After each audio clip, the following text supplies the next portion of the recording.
A 1905 portrait was hidden for decades. When revealed, one detail left. Everyone speechless. Construction foreman Mike O'Sullivan wipes the sweat from his brow as his crew prepares to demolish the final wall of the grand Whitmore Mansion in Boston's prestigious Beacon Hill neighborhood. The Victorian estate, built in 1885, had stood empty for nearly 3 decades before the city finally condemned it for redevelopment. What should have been a routine demolition job suddenly takes an unexpected turn when O'Sullivan's sledgehammer breaks through the ornate wallpaper to reveal a hidden compartment behind the dining room's mahogany paneling. "Hold up, guys," he shouts to his crew, setting down his tools and carefully examining the space. Inside the narrow cavity, wrapped in yellowed silk and protected by a wooden frame, sits a large photographic portrait that appears untouched by time. The image shows an elegantly dressed family of 5 posed formally in what appears to be the very same room where they're standing. The portrait depicts the Whitmore family from 1905, according to elegant script written on the frame's backing. The father, distinguished and stern, sits in a leather chair while his wife stands gracefully beside him, her hand resting on his shoulder. 3 children complete the family tableau. 2 boys in matching sailor suits flanking their parents, and a young girl of perhaps 8 years old positioned prominently in the center. Wearing an exquisite white dress with intricate lace details, O'Sullivan immediately contacts the Boston Historical Society, recognizing that this discovery might hold significant historical value for the city's archives. The portrait's exceptional preservation and the mysterious circumstances of its concealment suggest there might be an important story hidden within this seemingly ordinary family photograph. Dr. Amanda Foster, curator of 19th century American photography at the Historical Society, arrives within hours to examine the remarkable find. Her trained eye immediately notices several unusual aspects of the portrait's composition and technical execution that seem inconsistent with typical family photography of the early 1900s. "This is extraordinary," she murmurs, carefully handling the portrait with white cotton gloves. "The quality of preservation is remarkable, but more importantly, there's something about the positioning and lighting that suggests this wasn't a conventional family sitting. We need to investigate this further." The discovery marks the beginning of an investigation that will uncover one of Boston's most shocking family secrets, hidden for over a century behind layers of wallpaper and social propriety. Dr. Foster transports the portrait to her laboratory at the Historical Society, where she begins a systematic examination using both traditional archival techniques and modern digital analysis. Under controlled lighting conditions, she immediately notices that while the portrait appears to be a standard family photograph from 1905, several details seem unusual and warrant closer investigation. The first anomaly she observes is the lighting pattern across the subject's faces. While the parents and 2 boys show natural shadows and highlights consistent with studio photography of the era, the young girl in the center appears to be lit differently, almost as if she were photographed under different conditions, and then incorporated into the family grouping through advanced techniques.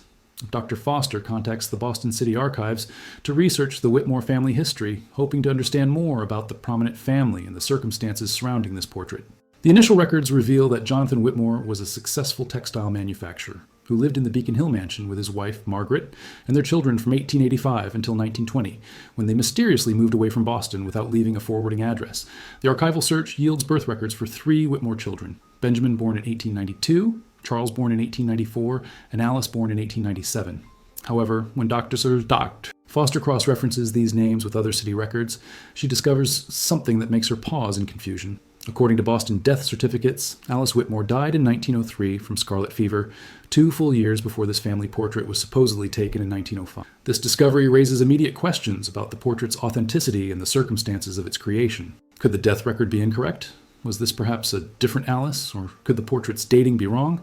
Dr. Foster realizes she needs to conduct more thorough research to understand this apparent discrepancy. She contacts genealogical experts and requests access to additional Whitmore family documents, including medical records, school enrollment information, and social correspondence that might provide clarity about Alice's fate.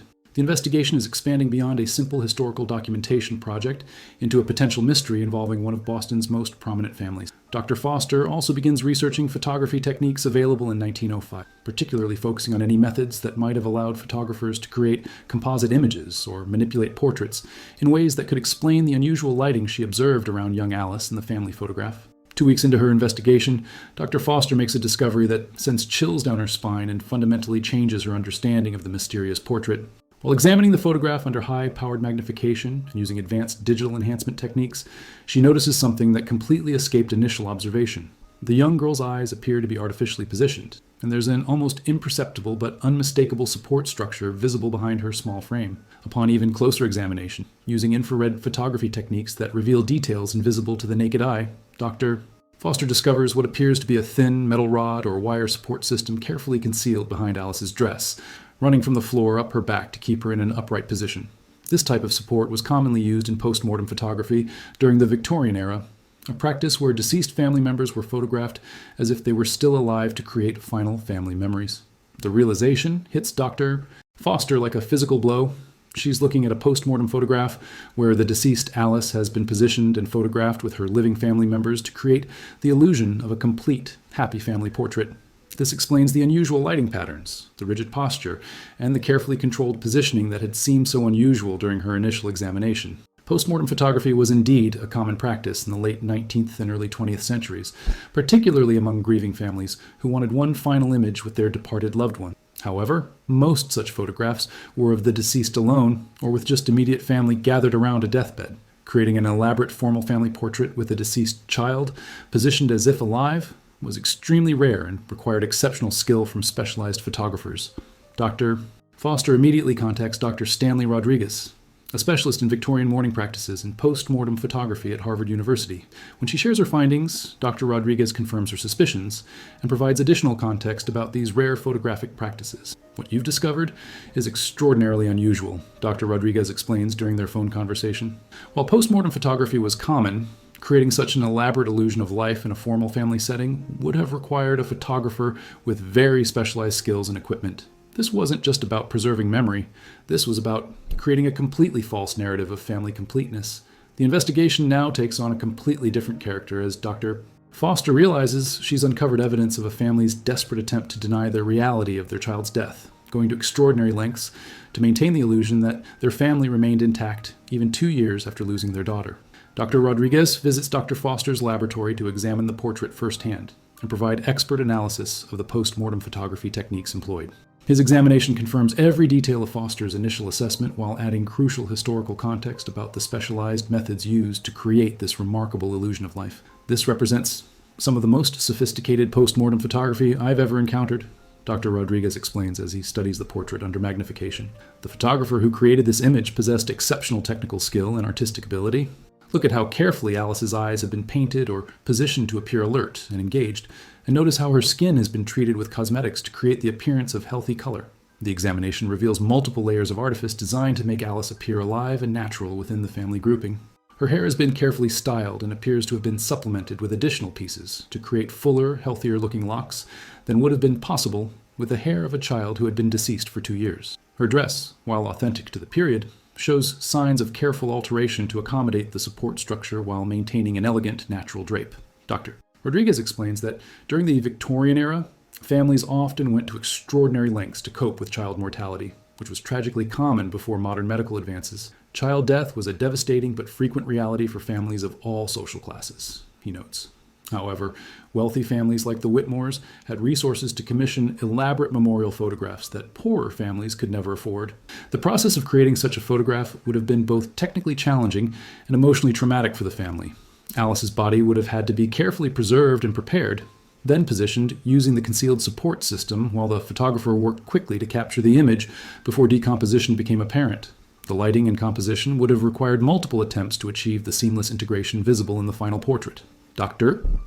Foster learns that only a handful of photographers in major cities possess the specialized knowledge and equipment necessary for such complex post-mortem portraiture. The work required not only technical photographic expertise, but also skills in cosmetics, clothing alteration, and psychological sensitivity to work with grieving families during such an emotionally charged process. This photograph represents the intersection of grief, denial, and artistic skill, Dr. Rodriguez observes.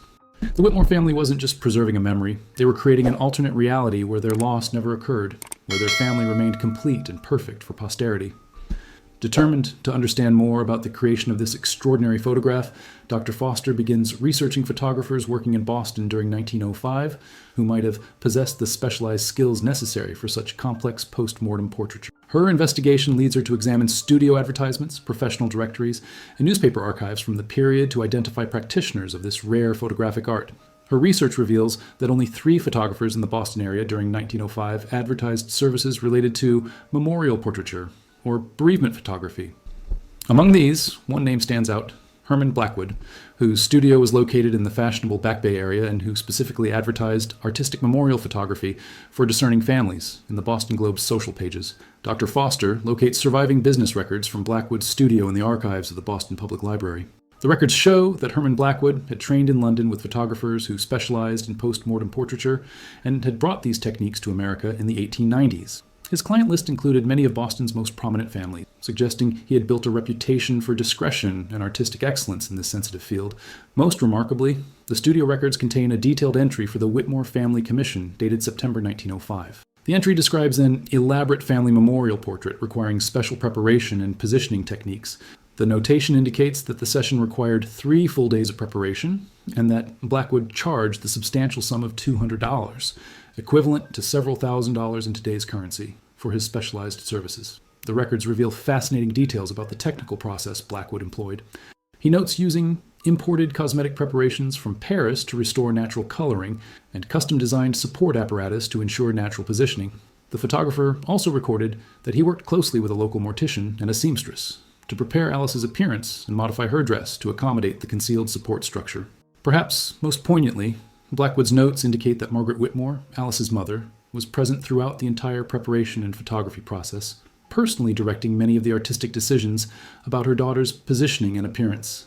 The photographer wrote that Mrs. Whitmore insisted Alice be placed in the center of the family grouping, so she remains the heart of our family always. Dr.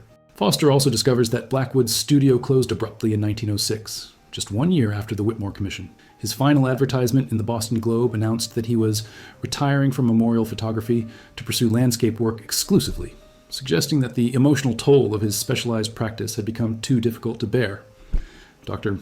Foster's investigation into the Whitmore family's personal history reveals the profound grief and social pressures that motivated them to commission such an elaborate post-mortem portrait. Through correspondence found in the Massachusetts Historical Society archives, she discovers letters between Margaret Whitmore and her sister in New York that provide intimate insights into the family's emotional state following Alice's death. In a letter dated March 1904, Margaret writes, "The house feels impossibly empty without Alice's laughter. Jonathan barely speaks at meals, and the boys ask constantly when their sister will return from her long sleep. I fear we are all becoming ghosts in our own home, haunted by her absence at every family gathering and social occasion." The correspondence reveals that the Whitmores faced significant social pressure from Boston's high society to maintain appearances of family stability and prosperity. In 1905, families dealing with child death often faced subtle social ostracism, as many believed that such tragedies indicated divine judgment or poor family management. The Whitmores' prominent position in Boston society made them particularly vulnerable to such judgments. Dr. Foster discovers that the family had commissioned the post-mortem portrait specifically for a formal family directory being compiled by Boston's social elite in 1905. The directory, titled Distinguished Families of Beacon Hill, required formal family portraits from all participating families. Rather than appear in the directory with an obviously incomplete family or withdraw from the prestigious publication altogether, the Whitmores chose to create the illusion that Alice was still alive. Margaret's later letters reveal the emotional complexity of their decision. "We know Alice is with God," she wrote to her sister in 1906, "but we cannot bear for the world to see our family as broken. This portrait allows us to remember ourselves as we were meant to be, complete and blessed with 3 beautiful children. Perhaps it is vanity, but it feels like love." The investigation also reveals that Jonathan Whitmore had been diagnosed with a heart condition shortly after Alice's death, and his doctor had advised the family that additional emotional stress could prove fatal. Margaret apparently believed that maintaining the illusion of family completeness, at least in their public image, would help preserve her husband's health and protect their surviving children from the full weight of community sympathy and scrutiny. Dr. Foster finds evidence that other prominent Boston families had employed similar strategies to cope with child mortality, though none had gone to such elaborate lengths as the Whitmores. The practice of concealing or minimizing family tragedies was apparently more common among the social elite than historical records typically indicate, as these families had the resources and motivation to maintain carefully constructed public images. Working with photography historians and conservation experts, Dr. Foster conducts a detailed technical analysis of the portrait to understand exactly how Herman Blackwood achieved such a convincing illusion of life. The examination reveals the extraordinary sophistication of techniques employed and the meticulous attention to detail that made this post-mortem photograph so remarkably successful. Using advanced digital imaging technology, the team discovers that Alice's eyes were created using a combination of painted glass prosthetics and careful retouching techniques. Blackwood had painted realistic-looking eyes on thin glass discs, which were then positioned over Alice's closed eyelids and secured with a type of early adhesive. The glass was painted to match Alice's natural eye color, and included reflective highlights that created the illusion of living, alert eyes. The support structure hidden behind Alice's dress proves to be an ingenious mechanical device crafted specifically for this portrait. Made from thin steel rods and adjustable joints, the apparatus could be positioned to hold Alice's body in a natural sitting posture while remaining completely invisible from the camera's angle. The device was padded with cotton batting to prevent any visible impressions on her dress, and was designed to be assembled and disassembled quickly to minimize the time needed for the photography session. Analysis of Alice's skin reveals the application of multiple layers of cosmetics designed to simulate the healthy complexion of a living child. Blackwood had used a combination of wax-based foundations, a rouge, and carefully applied powder to mask the pallor of death and create the rosy cheeks visible in the portrait. Even more remarkably, he had used a technique involving small amounts of oil paint to add subtle color variations that mimicked the natural blood flow patterns visible in living skin. The preservation of Alice's body for the 2 years between her death and the portrait session would have required advanced embalming techniques that were cutting edge for 1905. Research into mortuary practices of the era suggests that the Whitmores likely employed one of Boston's most skilled undertakers, and may have used experimental preservation methods that were not widely available to the general public. Doctor? Foster's team also discovers that Blackwood had employed multiple lighting sources and careful positioning to ensure that shadows fell naturally across all family members, including Alice. The photographer had used reflectors and additional lamps to eliminate any inconsistencies that might reveal Alice's post-mortem condition, creating seamless integration between the living and deceased family members. Perhaps most impressively, the final photograph shows no visible signs of the extensive preparation and artificial elements that went into its creation. To observers without specialized knowledge, Alice appears completely natural and alive, integrated seamlessly into the family grouping with no obvious indication of the elaborate deception involved in creating this touching memorial. Dr. Foster's research into the Whitmore family's later history reveals the profound long-term impact that creating and maintaining this elaborate deception had on their lives. City records and personal correspondence paint a picture of a family increasingly isolated by their secret and ultimately destroyed by the weight of their artificial narrative. In 1910, 5 years after the portrait was created, Margaret Whitmore suffered what contemporary medical records describe as a nervous breakdown following a social gathering, where she was asked to speak about her daughter Alice as if she were still alive. A friend's innocent inquiry about Alice's education had triggered a panic attack that revealed the psychological toll of maintaining the pretense that their daughter was still alive. Jonathan Whitmore's health, which the portrait was partly intended to protect, actually deteriorated as the family struggled with the ongoing deception. Medical records from Massachusetts General Hospital show that he was treated repeatedly for anxiety and heart palpitations related to what his physician noted as familial stress of uncertain origin. The doctor's notes suggest that Jonathan had confided in him about a family secret that was causing enormous emotional strain. The two surviving Whitmore sons, Benjamin and Charles, were apparently never told the truth about their sister's death and the circumstances of the family portrait. Letters between the boys and their cousins, discovered in family papers donated to the Boston Public Library, reveal their confusion about Alice's absence from family gatherings and their parents' evasive answers about her whereabouts. In 1915, 10 years after the portrait was created, Charles Whitmore discovered the truth about his sister's death while researching family genealogy for a school project. His discovery of Alice's death certificate and the realization that his family's most treasured photograph was actually a postmortem memorial created a crisis that ultimately split the family apart. By 1920, the Whitmores had quietly sold their Beacon Hill mansion and moved away from Boston without providing forwarding addresses to their former social circle. Family members scattered across the country, apparently unable to maintain relationships after the revelation of their decade-long deception about Alice's death. Dr. Foster discovers that Margaret Whitmore spent her final years in a private sanitarium in California, where medical records indicate she suffered from severe depression and continued to speak about Alice as if she were still alive. Jonathan died in 1925, and his obituary made no mention of having had a daughter, suggesting the family had completely erased Alice from their official history. The portrait itself had been hidden behind the dining room wall sometime before the family's departure from Boston, sealed away along with the painful memories and elaborate deception it represented. For nearly a century, it remained concealed, waiting to reveal its shocking secret to a new generation of investigators who could finally tell Alice's true story. Dr. Foster collaborates with cultural historians to place the Whitmore family's extreme response to child death within the broader context of Victorian mourning practices and social expectations. Their research reveals that the elaborate postmortem portrait, while unusual in its sophistication, represented an extreme example of widespread cultural phenomena surrounding death, grief, and social status in early 20th century America. During the Victorian era and into the early 1900s, elaborate mourning rituals served multiple social functions beyond simply expressing grief. For wealthy families like the Whitmores, Maintaining proper mourning practices was essential to preserving social standing and demonstrating both emotional refinement and financial capability. The ability to commission expensive memorial photography, particularly work as sophisticated as Blackwood's portrait, served as a form of conspicuous consumption that reinforced the family's elite status. Research into contemporary mourning practices reveals that the Whitmores' decision to conceal Alice's death and create the illusion of family completeness was actually part of a broader cultural shift occurring in the early 1900s. While earlier Victorian mourning culture had emphasized open displays of grief and elaborate funeral rituals, the new century brought increasing pressure for families to recover quickly from losses and resume normal social activities. Dr. Foster discovers that child mortality rates in Boston during 1903, when Alice died, were approximately 15% for children under age 10, making the Whitmores' loss tragically common rather than exceptional. However, families of their social class were expected to handle such losses with stoic dignity and minimal disruption to their social obligations. The pressure to maintain appearances often prevented families from properly processing their grief or seeking emotional support from their communities.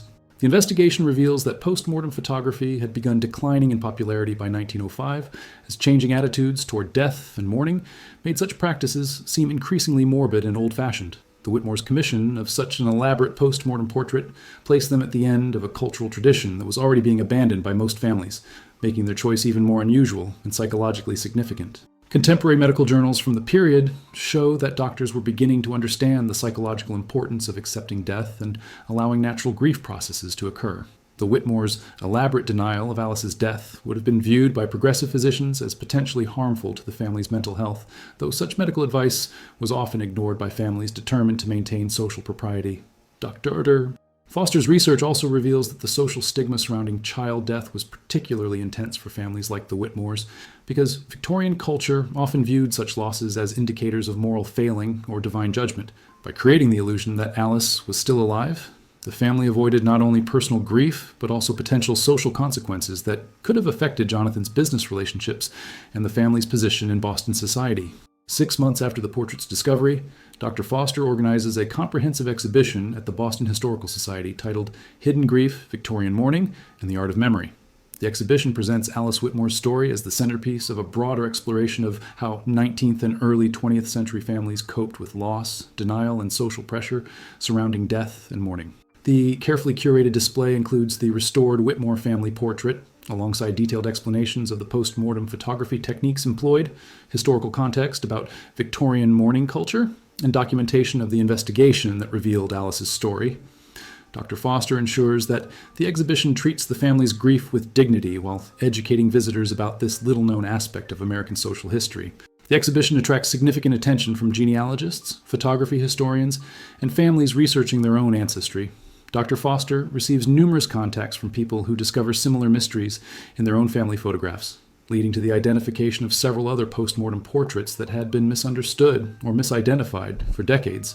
Through genealogical research services, Dr. Foster successfully contacts living descendants of the Whitmore family, including Charles Whitmore's granddaughter, Patricia Chen, who lives in Seattle. Patricia had grown up hearing fragmented family stories about a lost sister, but had never understood the full circumstances surrounding Alice's death and the family's subsequent difficulties. Learning about Alice and seeing this portrait has helped me understand so much about my family's history, Patricia explains during her visit to view the exhibition.